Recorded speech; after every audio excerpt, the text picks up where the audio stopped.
Fallout 4 is too clean. Nothing like the older games. A statement made by a viewer on a recent stream got me thinking. My immediate response was, well, Fallout 4 looks cleaner with the bright colors and the updated graphics, so that's probably why it seems that way. But is it really? Were the older Fallout games riskier, dirtier, more adult? So I decided to find out the only way I know how, through math and spreadsheets. Okay, a few disclaimers before we start. I will be evaluating Fallout 3, New Vegas, and Fallout 4 only in this video. Partially for time, and partially because these are very different formats from the first two, and I feel that 3, 4, and New Vegas are most commonly put together as the main 3D games. They're also the games that I am personally most familiar with. I also got any information I needed off the wiki, so if there is some secret quest nobody knows about, it will not be included. Now, let's get into how we are going to prove which of these games is the cleanest. When evaluating the content of the games, I started with the main quest. However, since all three games have pretty much the same main quest, wake up, go find someone, decide the fate of an entire geographic area in the process, I then decided to focus on the side quests, the real meat and potatoes of the vibe of a game. I took each side and unmarked quest and assigned a content tag for what I felt was the strongest theme of that quest. Your standard go here, kill or talk to someone and come back quests do not count towards this system. The content tags are A for adult fun times. I need the S for the next content tag, S for slavery, D for drugs, V for violence, C for cannibalism, and K for kids dying. As all these games are violent, the tag for violence will only be assigned if the quest revolves specifically around extreme violence for no reason. For example, Pikmin in Fallout 4. That entire vibe is just gory violence. Now, obviously, this scale is subjective, and if you are unable to engage in a silly, fun, literally doesn't matter conversation about your favorite game, please click off the video now.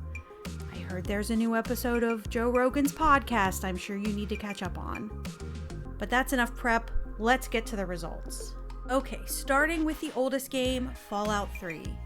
This is my second favorite game, and I have done a challenge to play every side and unmarked quest, so I knew these well.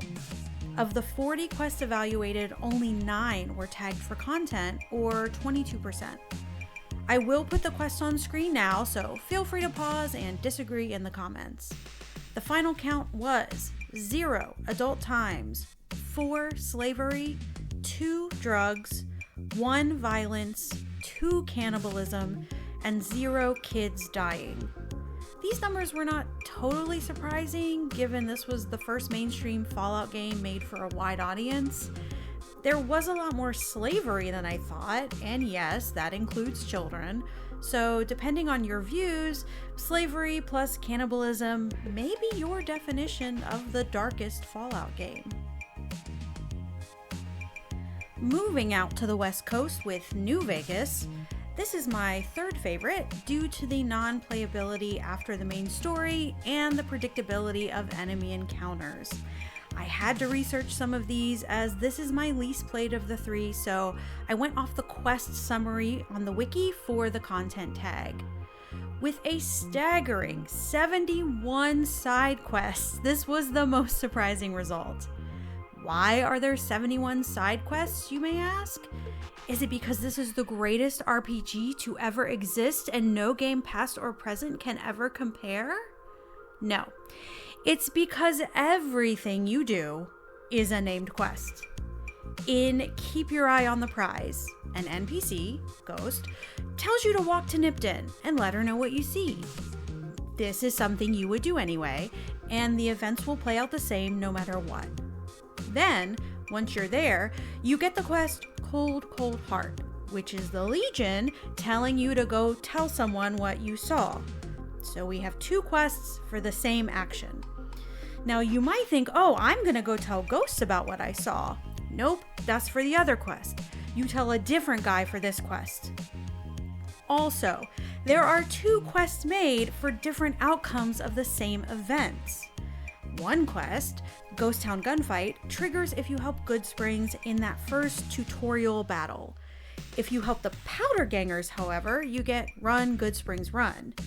So with so many player actions and options tied to named quests, it really padded the numbers. All in all, I tagged 16 quests for content. I was a little generous on the violence tags, but this resulted in 21%. The final count was 3 adult times, 2 slavery, 4 drugs, 4 violence, 2 cannibalism, and 0 kids dying. The other thing I wanted to note was that New Vegas, more than any other game, tied helping to quests. Out of the 71 quests, I summed up 15 of them with the word help. So you can help a lot in this game. Wrapping up with the newest single-player game and my personal favorite, Fallout 4. 34 quests in total received 12 content tags, or 35%. This is the highest percentage we've seen so far. The final counts were 1 adult times, 1 slavery, 4 drugs, 4 violence, 1 cannibalism, and 2 kids dying.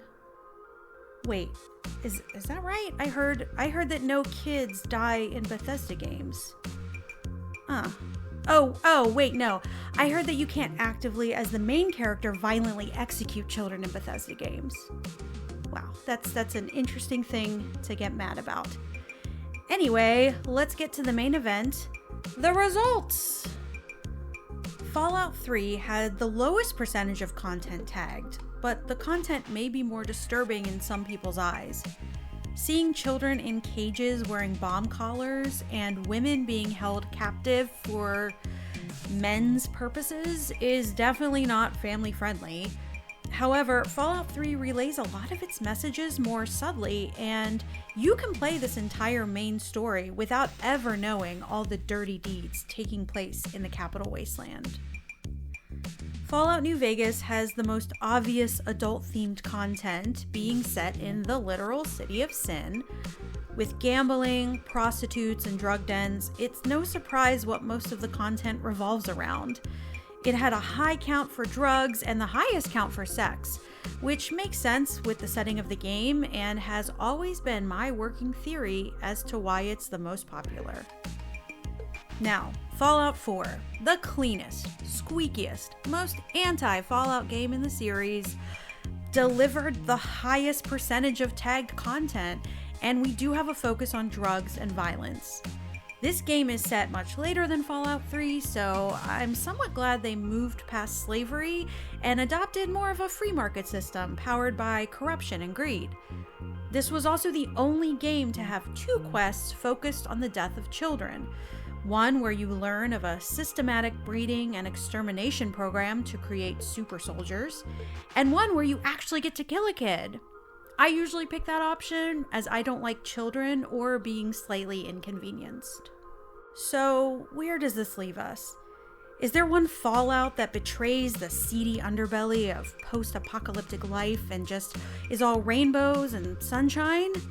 Not really.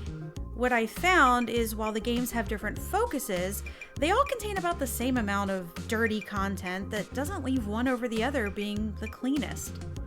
Each game presents a different style and setting, but if you want drugs, violence, and other disturbing content, any of the games should scratch that itch for you if you know where to look. Fallout New Vegas puts sex front and center. Fallout 3 hides slavery and cannibalism behind the emptiness of the wasteland. And Fallout 4 is somewhere in the middle, with more of a focus on drugs and unnecessary violence.